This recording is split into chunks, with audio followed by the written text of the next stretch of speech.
Sometimes founders, particularly siblings, maybe could be seen as a bit more of a hassle than value. At the end, we had 500 employees. How do you articulate what it is that you're offering so that the people for whom that is the right match can find you?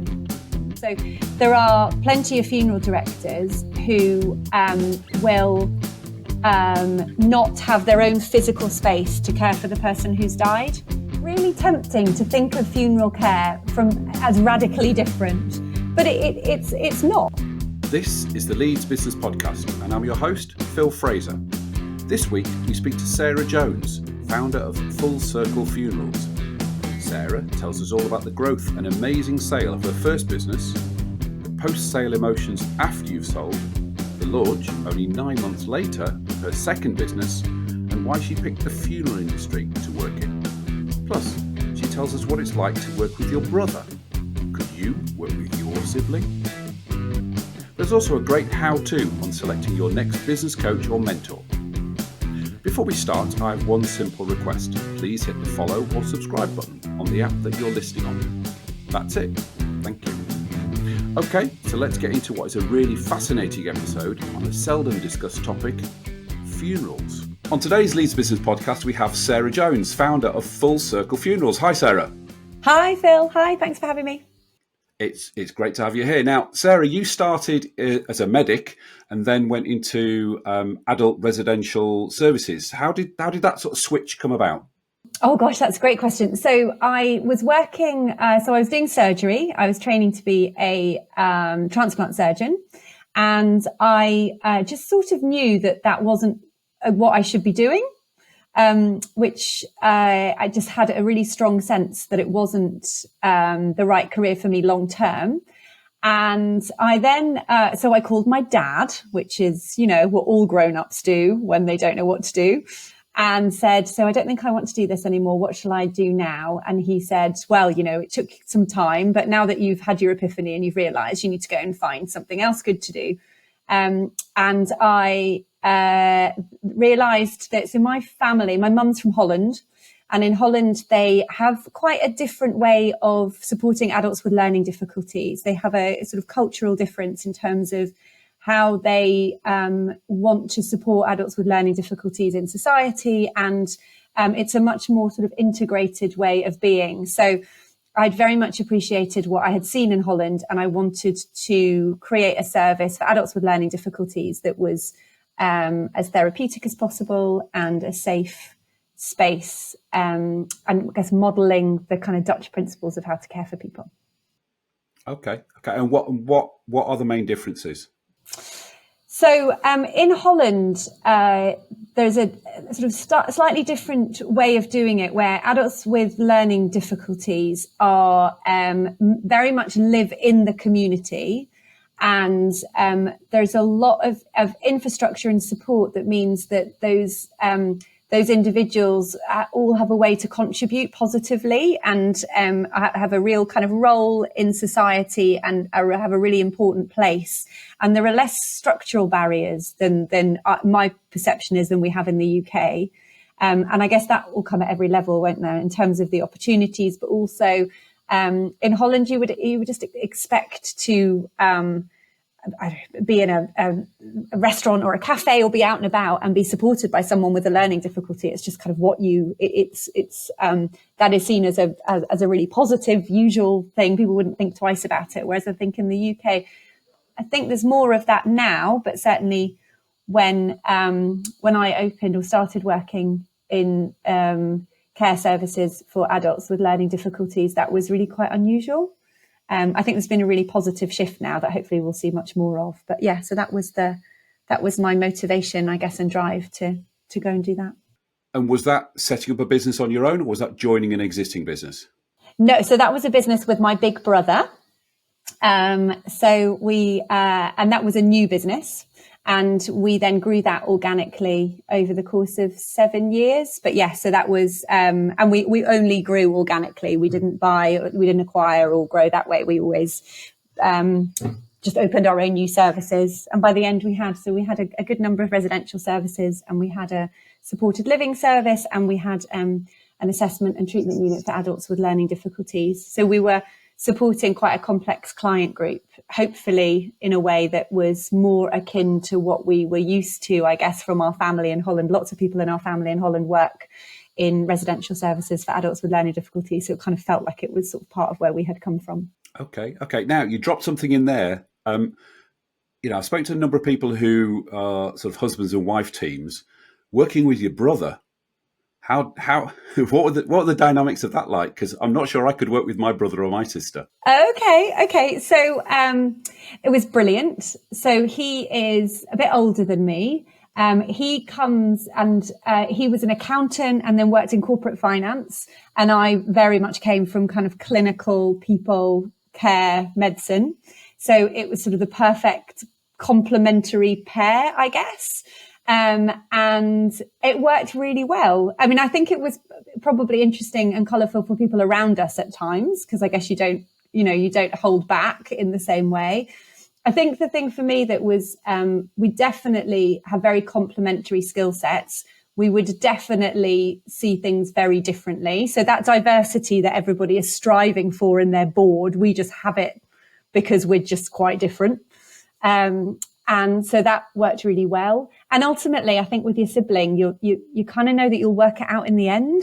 It's not really an option to not work it out because you're part of a family. So there's lots of people involved. So I think we knew even when we were debating quite heavily that we'd always sort it out and would understand it was a debate and it wasn't personal. And so, yeah, it worked really well. And he taught me a lot. Right. I think there's probably lots of people listening thinking, "Oh my God, I couldn't work with family." Just talk us through the business, because I'm an investor in a children's residential service, so I sort of have an understanding. For people who don't understand the commercialization of adult supported living, how does that work? What does it look like? Who are the clients? How do you grow the business? Yeah, so I mean that's quite a big question because it really depends. So my knowledge will be a little bit out of date because it's a good number of years now since we had, gosh, nearly like 9-10 years since we sold the business. But so in the UK, people who need residential or community support, they're either funded by the local authority or by the health authority if they have significant needs, or they would be privately funded if they don't meet the criteria for being health or social care funded. So that's kind of how people can pay for placements. And then in terms of who delivers the services, it's a combination of things. So there's lots of private providers. So from PLCs to small limited companies. And then there are also local authority provided services, and there are charities that provide these services as well. So there's a whole mix of people who would be supplying or providing services. And then in the middle, so sometimes people would choose for themselves, particularly if they're self-funded or they have their own budget. But certainly for the client group that we supported, it was adults with really quite complex needs and challenging behaviour. So in those situations, they would have social workers and care managers, and the care manager would be responsible for understanding their need, and therefore they called it sort of a package of care. So what it is that they needed to be well and happy and safe in the community, and then they would speak to providers and then ultimately sort of choose the provider that they think would be best suited. Ideally, it would be the client that would lead a lot of that. But for a lot of the people that we supported, it was very much more their kind of the multidisciplinary team around them who would make those decisions. Okay. And did you own your own properties and have them in house, or did you rent them? How did that side of the business work? So we did, but I gather that's quite unusual. So I think, again, speaking a little bit outside of my sphere of competence, so declaring that first, but I think it is more common for either to be a partnership with maybe a property developer, so a kind of property person and then a care person, or for care providers to have a long-term lease. But we bought the properties and did it that way. Okay, and how many properties did you have by the time you exited? 13. Oh wow! So it's quite a big business, and you just grew that organically. Yeah. Right. Yeah. Okay. So obviously you've mentioned it. You exited. How did that process? What did that process look like? And why did you do it? So it looked ultimately like, so the company in its entirety was acquired by a trade buyer. So somebody who was already providing services in that space. So they saw it as a complementary fit with what they were already providing. So that was, but I suppose what the process looked like is getting advisors, and then going through a load of work for them to check that you're kind of ready. You've got everything that you need. You've got everything that somebody looking to buy a business would want. They create this really cool thing called a data room where you have to put all of this information. I always thought that was very jazzy. And then they ultimately sort of lead the process. And what then happens, I guess, well, my experience was then the people who are reasonably interested, there's a process involving non-disclosures and, giving information to the right people at the right time. And then you end up with a small number of people who seem to have a genuine and legitimate interest. And then lots and lots of information is shared. There's lots of due diligence, lots of very important professional people involved in making sure that, I guess, both parties have got all of the information that they need. And then you have that nerve-wracking moment where you wait to hear what the offers are and what you choose to accept. And it is quite nerve-wracking. So for anyone listening, I guess, who's looking to do that, part of what I certainly found quite challenging is, on the Thursday evening, you don't know. So we were bought by trade, which meant that they didn't want or need us the following day. So you're kind of jobless the following day. But it was equally possible that we would have been, that it would have been a private equity firm that would have offered to buy us, in which case it's really likely that we would have continued to work in the business for 18 months. So it's a slightly weird place where you don't quite know. I mean, obviously it's in your gift to choose, but you don't sort of know. We were fortunate. Well, I think we were fortunate because it was just before Christmas. So actually to suddenly find yourself jobless and a bit untethered was okay because we had the Christmas period. But it is a slightly fraught, you suddenly have to get a mobile because you realize your mobile's a work mobile, and you need a laptop because you realize your laptop's a work. So it was a slightly odd couple of days. Well, probably longer than a couple of days, but yeah, so that's, I don't know if that feels familiar with what you experienced, but that was kind of my experience.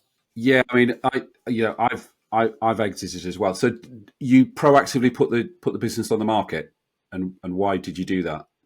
Yes. So we'd got to the point where, we either needed to go national, or stop. And because we'd sort of, I guess, become maybe a relatively big fish in a small pond. And I guess my particular area of interest is about sort of quality, people, governance, and making sure that the ultimate kind of end user's needs are met. So I was quite reluctant and quite nervous about going national because I couldn't quite see how the quality control kind of governance piece that felt like a big thing to do. So we just sort of agreed together. It got to the point that it was probably time to pass it to someone else's hands who was already national, so had that infrastructure. Right. Okay. That's how I remember it. It's really funny you asking me that because I haven't thought about that for a really long time, but that's how I remember it. It was definitely one of these things. And I guess some people listening who have their own businesses and work hard is, you work really, really hard. And I had 2 young children, and I don't think I realized it till I was no longer in the business, but actually, you work really hard and you do carry quite a load, particularly because we were caring for vulnerable people. And we, at that point we were also trying to do our best by a lot of staff. So yeah, I'm guessing that played in, but I don't specifically remember that, but there was probably also a degree of, I struggled post exit because we were out in 90 days. What sort of notice did you have, and how did you feel? Oh, we literally one day to the next. I was like, you're out the door. That's it. Thank you very much. Got the offers on a Thursday, and we made a decision on the Thursday evening, turned up to work on the Friday to tell everybody. And then both sat in our office looking at each other going, yeah, because I think the company that acquired us was quite confident because they had they were well established in I guess in what we did. And they felt very confident, I guess, that we weren't needed. And I'm guessing, again, it was never said, but sometimes founders, particularly siblings, maybe could be seen as a bit more of a hassle than value. So that was never said. No one said anything unkind. But yeah, we sort of said our goodbyes. And by Friday lunchtime, we didn't really know what to do with ourselves. Wow. And, obviously, I don't want to talk numbers, but how was the deal structured? Yeah, when people are selling, yeah, people think, oh, I want this much money. What a lot of people who haven't been through an exit don't consider is what's the structure of the sale. Like, when do I get my money? How long? How was yours structured? Yeah, no, that's a great question. And the other thing so when I speak to people, so when people ask me for, I guess, advice or comment on how they prepare for an exit and what they might be looking for, I think sometimes people can also be a bit uncertain about how things are calculated. So, and I guess simply, to my very simple non-corporate financy mind, it's either kind of a multiple of revenue or a multiple of profit. So depending on the sector, ours was a multiple of profit because that's how our sort of sector generally is valued. I gather things like drinks and other things can be multiples of revenue, but ours wasn't. So I guess that's the first thing that I find sometimes. I speak to people who think, right, I want to create a business which is worth X amount. And then, sometimes people don't then realize what that means they need to be achieving on an ongoing basis to have a chance of a business being worth that amount to a prospective buyer. So actually it was a very simple structure. We immediately exited with the value. So you got all cash on day one? Yep. Yeah. Wow. We got cash over 90 days and I thought that was brilliant. Cash on day one, that's amazing. Well, we were prepared for and had sort of accepted that it may well be a much longer process. So, 18 months, and that part of the offer would be contingent on being able to, I guess, delivering certain KPIs. But yeah, none of that transpired. Goodness me, that's amazing. That's amazing. Okay, one of the things I've struggled is the wrong word, but struggled with was post-sale. So you've done Christmas, the kids have gone back to school. How did you feel? What does that feel like? Oh, it's really hard. Yeah. Well, one of my kids wasn't even at school. They were that little. So, I think it's really hard. And I think it's really overlooked, actually. I think there is something about some kind of support infrastructure for people who have exited their businesses. So I'm probably really cliche. I did a bit of volunteering. I was like, I'm going to give back. And I did some volunteering, which I quite quickly realized some of the things I was volunteering to do, I just wasn't particularly good at. So that was, I held the phone line for my local Good Neighbours network. So people would phone and say, I need a lift to the hospital. And I'd then try and get them a lift. And I just, and you'd get these very irate phone calls going, why are you not at your desk to give me your lift? And so I wasn't great at that. So I did a bit of volunteering. I tried to understand how to, do some giving. So I tried to create a giving strategy for myself. Like, how was I going to find a way to, in a really kind of ongoing and structured way, try and support grassroots organizations and other organizations doing good stuff. So I tried to do a bit of that. I did, a lot of people gave me golf lessons, which was incredibly generous. But, so I took the golf lessons. I think I was okay. But, I definitely realized that probably wasn't where I was at that point in my life. I was kind of in my early 30s. And none of my friends played golf. And so, but you're right. It's a really tricky time because you've got quite a lot going on. You're used to working really hard. And you're used to ultimately like having quite a strong purpose. You're kind of, people need you to turn up to work. They need you to do things. You have a real sense of like doing something positive for the people, hopefully who enjoy working in the organization, and particularly the families that you're supporting. So it's quite a weirdly untethering time, which is probably why I ended up, wanting to create something new, because I realized that, Yeah. And there was also something about, and I guess you must have had the same, like you've learned so much. I had the medicine. I did a couple of MBAs while I was working to try and kind of understand more about business. You learn an awful lot. Like by the end, we had 500 employees. So I'd learned a lot about how to kind of grow a business and so there's also a bit of you that feels a bit like a bit of a waste, doesn't it? To then not do something useful with that. I did that thing that you told me not to do where I've waffled on for 10 minutes.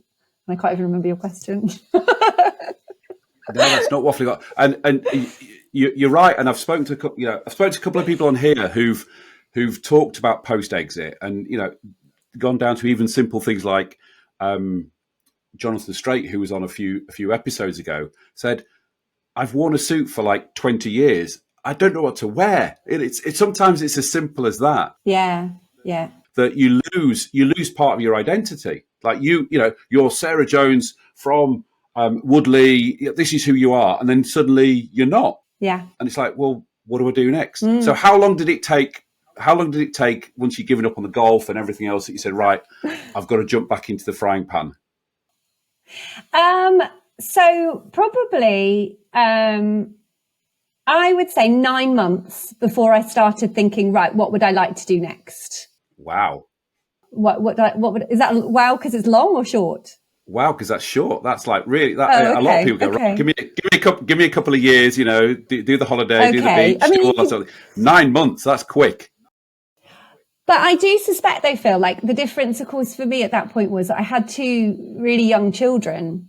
So to a certain extent, you are quite like, in a really nice way, you are quite locally connected. Going off and sitting on a beach or traveling the world wasn't a thing because, it was very much about kind of, being there for the family. And so I think that probably contributed a little bit, I guess. Right.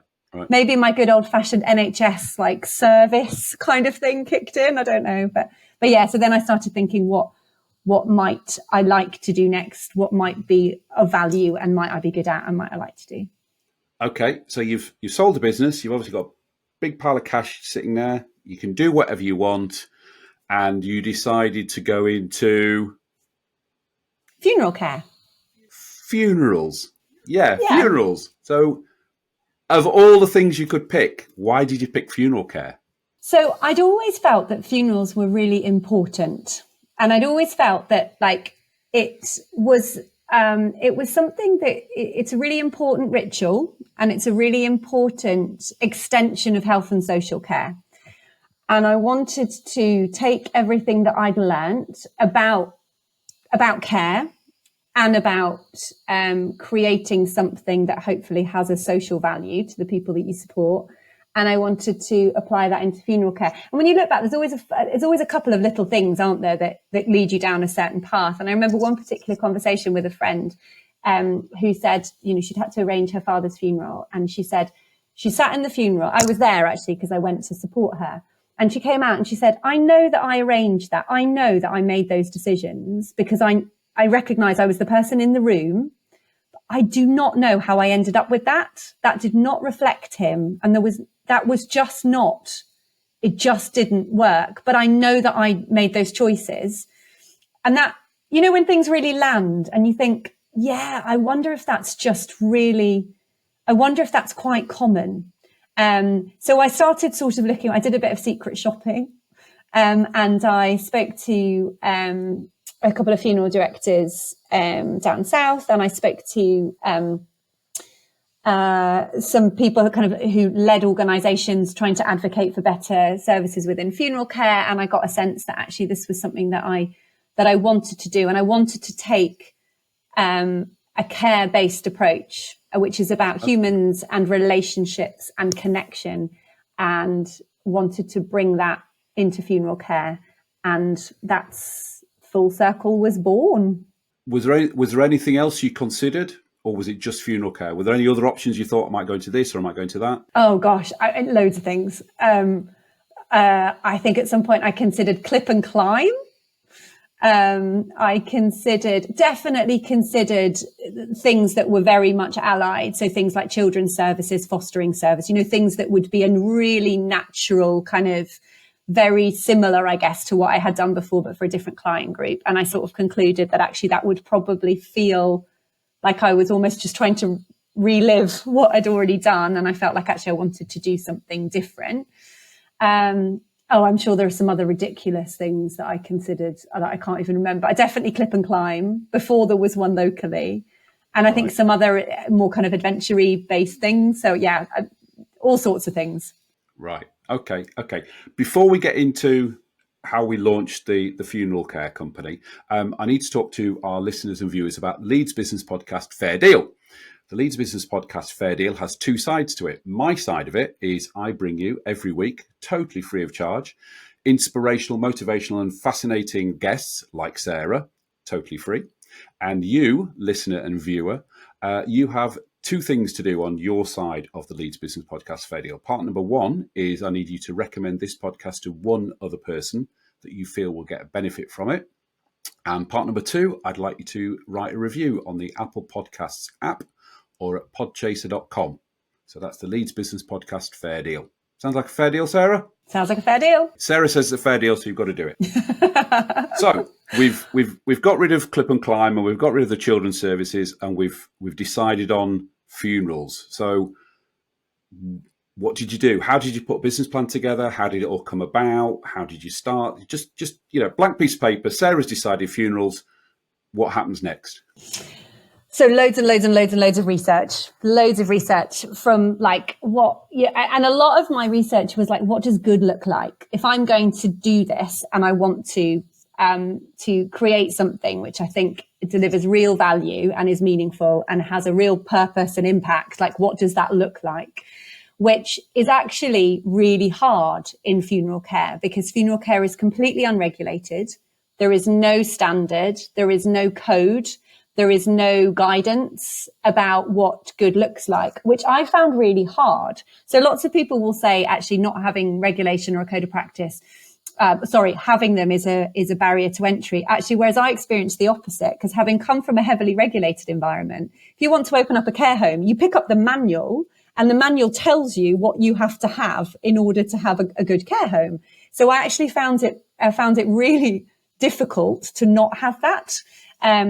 So that means you've got, so effectively what I ended up doing, I suppose, is taking everything I knew of care homes and effectively just replicating that into funeral care. So I think we started off, Full Circle started with the most ridiculous amount of policies and procedures. And because that was what I was used to, manualizing what does good look like? How do we do it? What do we need to have it? So the first bit, or the most important bit really, was like, what does good look like? And then what does a building look like that enables good? What does the people bit? What do the people do to do good? And I think the really challenging thing, which is still a challenge, is how do you then articulate that? So in an industry where people don't necessarily like to talk about it too much, people's language, words don't necessarily mean the same thing to different people. And because partially, I think, because there is no regulation, it's quite hard to sort of say what you are. In a lot of businesses, you can say, I'm this sort of solicitor, or I'm this sort of shop, or I'm this sort of restaurant. And actually, it's really hard to do that in funeral care. And it seems quite kind of polarized into really traditional funeral directors and then really alternative funeral directors. And my sense then, and still my sense now, is that actually all of that is irrelevant to the people who need to arrange a funeral. What they want is to be given the information and time to work out what they want. Where you sit on that spectrum is not relevant. So one of the big challenges is, and I still haven't nailed it at all, but how do you articulate what it is that you're offering so that the people for whom that is the right match can find you? And then ultimately you just open, don't you? You've got to trust, and it's scary because you have this vision of, what good is and that people are going to appreciate it. And then you open up and then, you have to wait and see. And that's interesting, because I know we discussed this previously. You said, we just open up. Yeah. And I found it fascinating and almost shocking that you can just, as you say, open up. You don't need anything apart from a shop front, or not even a shop front now. Don't even need a shop front. Just talk us through what the components of a funeral care business look like, but also just talk to us about, because there's no licensing and no structure, what people can and can't do to get around that. Yeah, so I mean, there is. The short answer is that there isn't anything. So there is a Cremation Act which provides legal guidance on the paperwork and process for cremation and burial. Actually, so that bit has got I guess guidance and rules around it. But in relation to funeral directors, there really isn't any. There are two trade associations where membership is non-compulsory. So the last statistic I heard is that 20% of funeral directors are not members of either trade association. And they provide some guidance on how they expect their members to conduct their business and behave. But apart from that, there really aren't any rules. So there are plenty of funeral directors who will not have their own physical space to care for the person who's died. So they will then either use, they might hire space from another funeral director or ask a funeral director to help them. Or they may have a space, but again, there are no rules about what that space has in terms of equipment or facilities. So it's really difficult for, I guess, for people who are looking for funeral services to know what somebody has, because there aren't any. There's an assumption that there's a kind of minimum standard of what people would have. So my position on this was really clear, and again, I'm guessing probably just comes back from medical school and doctoring, and just there is a certain way that things should be done, and you should first do no harm, and you should always do what you can to keep people as physically safe as possible. So all of I started off with a full mortuary, so temperature controlled units, a full mortuary space, fully equipped. And so that obviously has cost implications, because having those facilities is much more expensive than not. But there was no debate really. That was absolutely what I wanted and needed to have to feel that I was doing the right thing by the people that we were supporting. But I would definitely suggest for people that are listening, if you need to engage the services of a funeral director and it matters to you how they are physically looking after people, so then ask the question. Just say, where if I choose you to help me at this point, where will you be looking after the person who has died, and what sort of facilities do you have? Can I see them? Is it okay for me to have a little look around? If you want to, but certainly asking some questions about where that will be. It's not unusual, particularly for larger funeral directors, to have a mortuary that's in one place and then have their services elsewhere. So it may be that where you meet the funeral director is not necessarily the same place where the person who's died is being cared for. And again, that might not matter to you, but if it does, just ask the question and they will answer it. Okay. And just going back one step. So did you have to find, a coffin maker, a hearse renter, an embalmer, I don't know, all the other things that you go out and recruit them or train them, or how does that work? No. So these are, I guess it's really tempting to think of funeral care as radically different, but it's not. If you're going to supply a service to people, you need to make sure that you've got access to the products and services that they're going to want. So you need to know, what are the local crematoria? What are the local burial grounds? What types of coffins are available that you could offer the people who use your services? Same for urns. You need to know all the local florists and understand what sort of floristry they do, so that you could match them with with what the client wants. So in many respects, it's not dissimilar to many other businesses. You need to have a sense of what your customers or your clients are going to want, and you need to be able to get those things. Right. So, and there's actually, to be fair, only a small amount of coffin suppliers in the UK. There is a limited number of crematoria and burial grounds. So, it's not, and embalmers. So that is a good question. So embalming, I guess for people who are listening, is the process of replacing somebody's bodily fluids with a chemical which would look to delay nature taking its course after somebody has died. There's very, very, very rare circumstances where that has to be done. So it's only really a legal requirement if somebody is going to move in and out of the country after they've died. So that's pretty unusual. Okay. So we offer embalming or talk about embalming to every family that we support. But the majority of people that we support, once they understand what it does and the pros and cons, wouldn't actually choose to ask for their person to be embalmed. So we don't have an in-house embalmer, because my worry is if you have an in-house embalmer, you're going to start embalming people because you have a person who's paid to do that. Right. So we have, we know of a number of freelance embalmers, and we call them if we need their support. Right. Okay. Now, the business, you launched business in 2016. 2020, you started franchising. Is that right? Yes. Okay. Talk us through that process, because I've dipped my toe into franchising before and I slightly understand it, but why did you go down that route, and what's involved in franchising a business? Yeah, okay. So the reason, again, back to the whole couple of little things.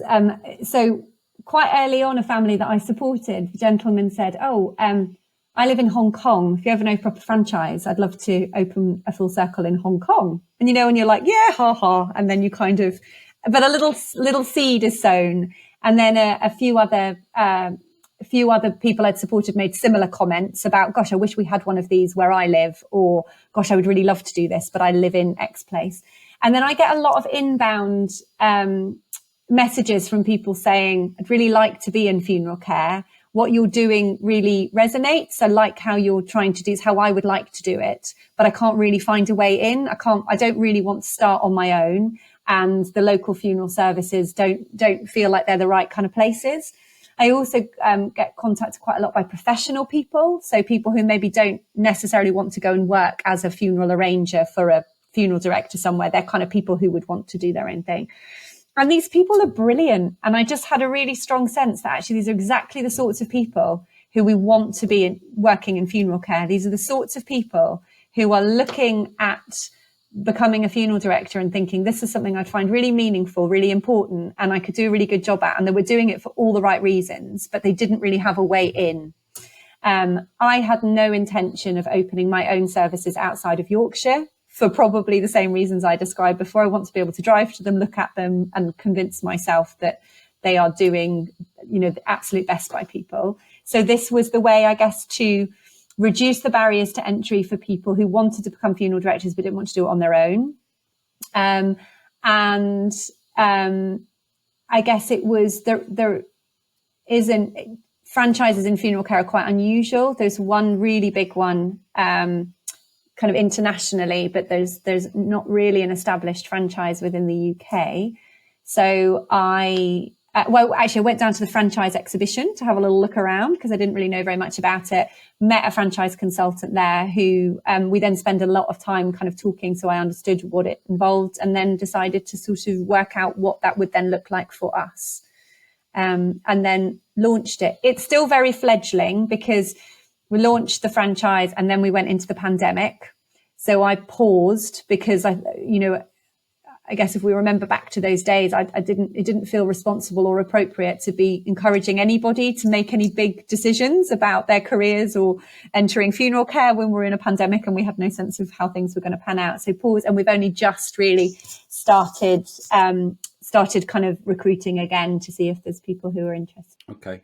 And I'm guessing your background, and you said about sort of systemizing everything, plays into franchising, doesn't it? Because you've got to give everybody like a franchise handbook. You do it this way, do it this way, do it this way. I suppose that played straight into your hands, didn't it? Well, and I had it, it existed. So that bit was, there's a lot of extra stuff, and it's been a really, it's a very different experience for lots of reasons. So your relationship with your franchisee is very different to a relationship that you would have with an employee, or even with a co-founder or co-owner, because that's their own business. That's their own limited businesses, their own independent business. And you have a different relationship with them. So that's been quite a steep learning curve, and I'm still learning. And I guess every franchisee is going to be different, but that's because it's in theory, under the franchise agreement, you can kind of dictate a lot of stuff. But the reality is that's not a constructive way to enter a long-term partnership with a franchisee. So it's it's a different thing. And it's really exciting. The thought of building a network of franchisees who all share the same vision of what good looks like. We all speak the same language. We all understand the processes, and you have everybody pulling in the same direction to make things better, improve things, understand how to make a positive change. That's really exciting. We're not there yet by any stretch, because we're only kind of, like I say, just starting again. But yeah, that's the motivation behind it. I'm sure you get asked this question a lot. What's your feeling about people who say, oh, you're making money out of misery? Because obviously you're making a profit, so, you know. Yeah, I mean, no one says that to my face. I'm sorry. But is that what they're all saying about me, Phil?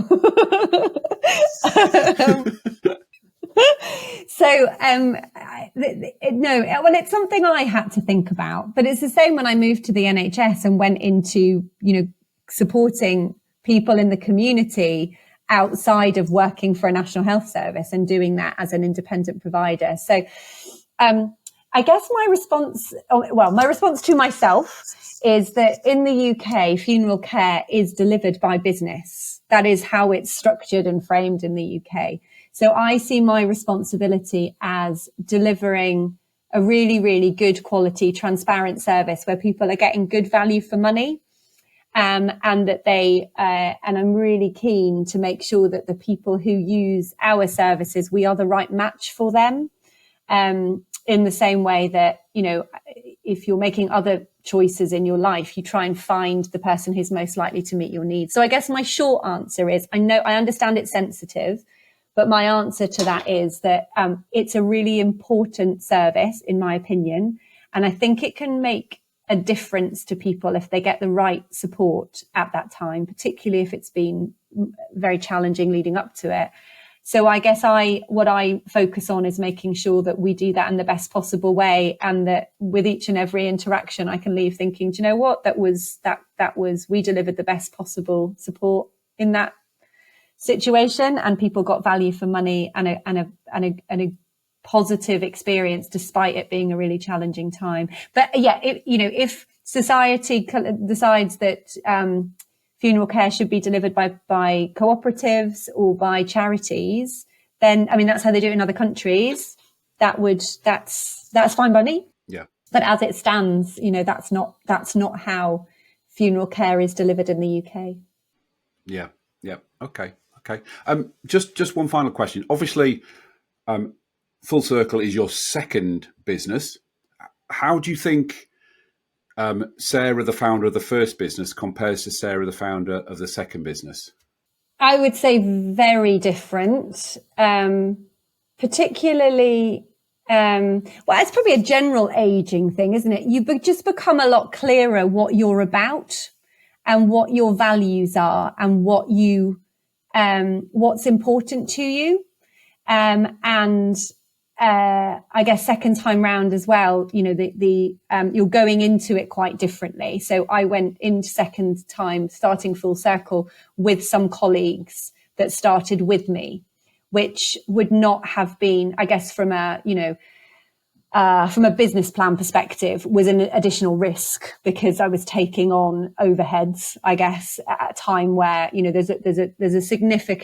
takes a significant amount of time to establish a new funeral service and for people to be aware that you're there and then start thinking about asking you to support them. So I guess the difference also is that you kind of know what you need to run, do a really good job.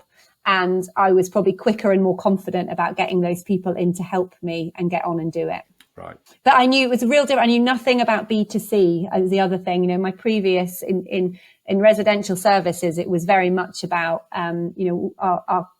the people paying effectively with the health service and the local authority. So the thing that I continue to feel less confident about is the whole marketing and putting a proposition out, I guess, directly to customers. That's all. That there was so much in it that was still incredibly new, that is still new, and I'm still learning. Just one final thing, and I'm not mean to pry. You've sold a business. You've obviously got quite a lot of money for it. Is there any lack of motivation because that desire, need for profit and money, is that is that still there, or does that not matter? How's that sort of affected your psyche in the second business? It's never been a thing, really. And I wonder again if that's symptomatic from starting your working life as a doctor in the NHS.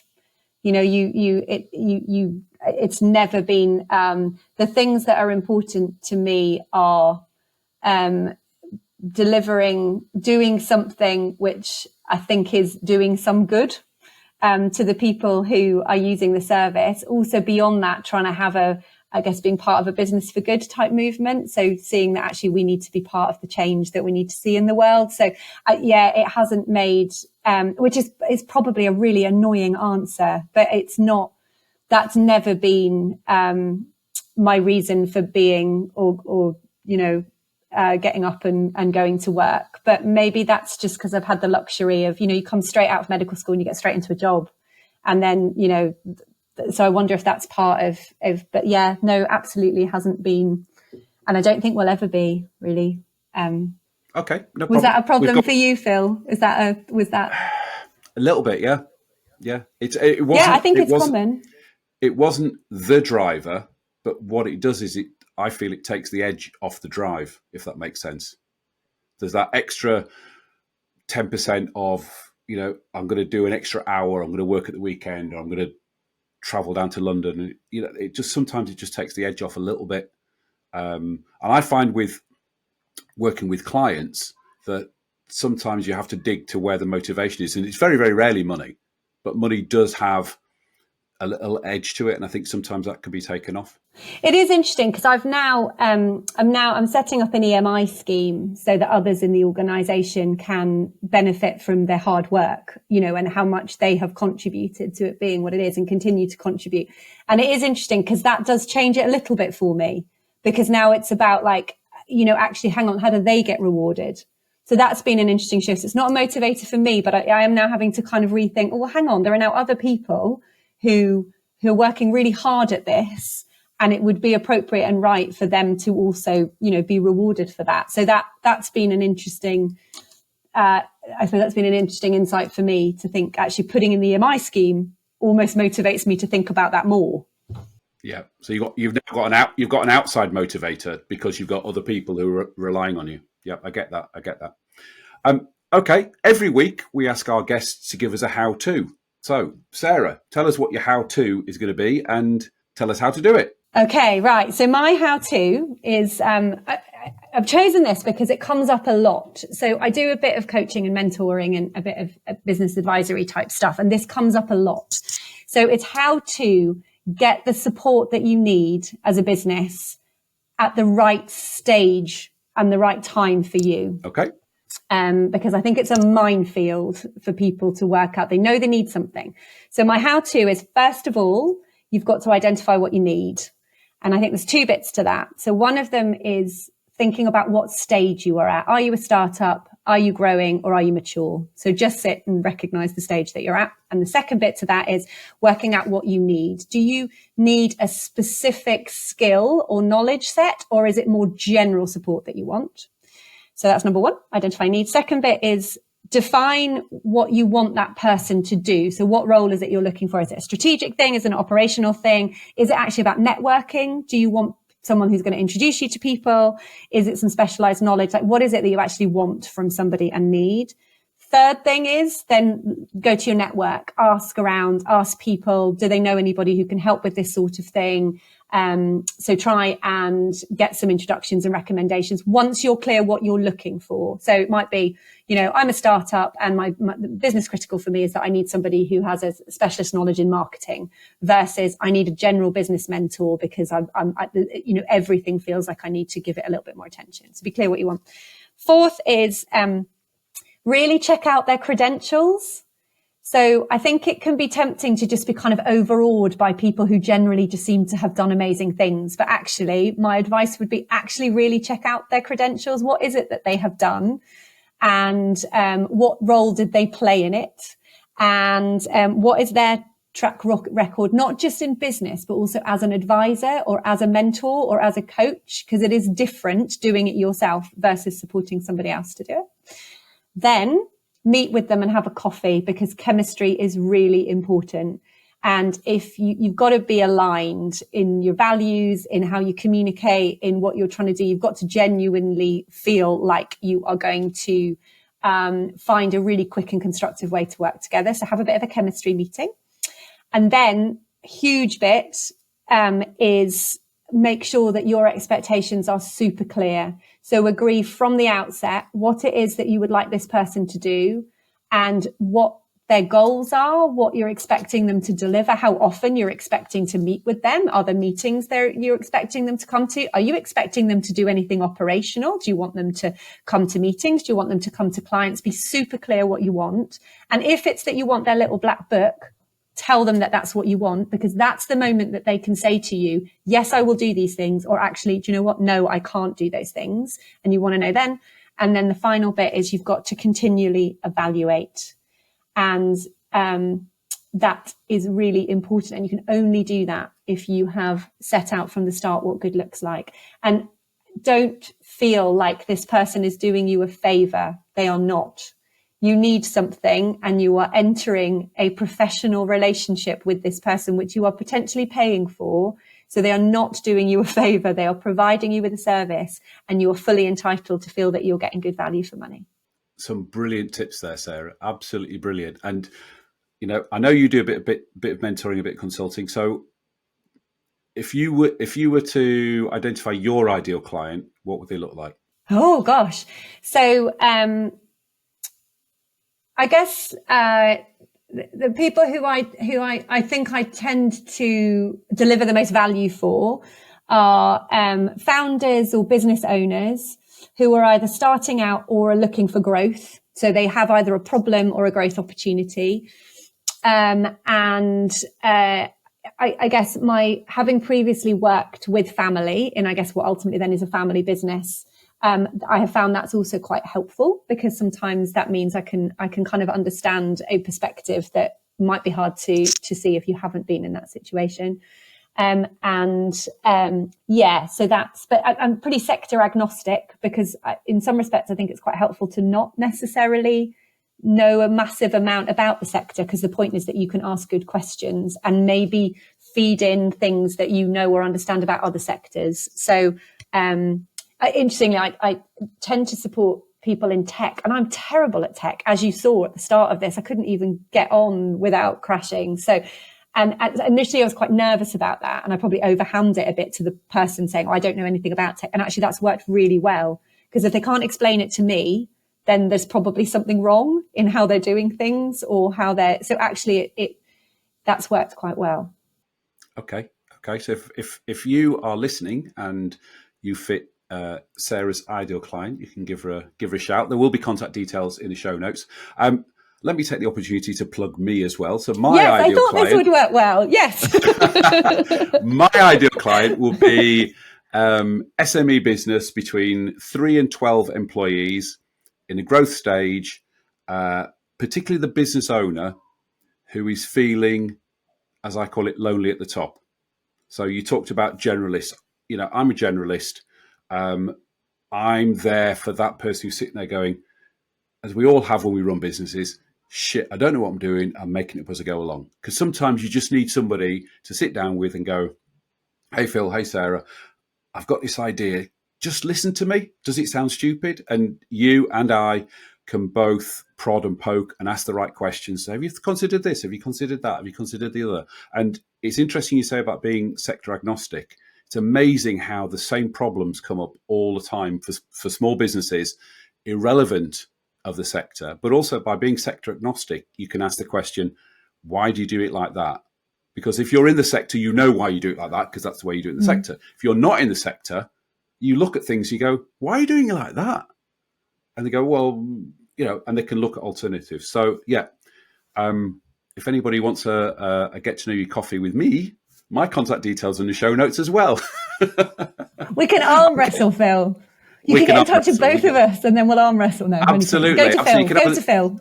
You can have us both. You can have us both. So before we finish, Sarah, we ask all our guests to give a shout out to another Leeds business. So who are you going to give a shout out to?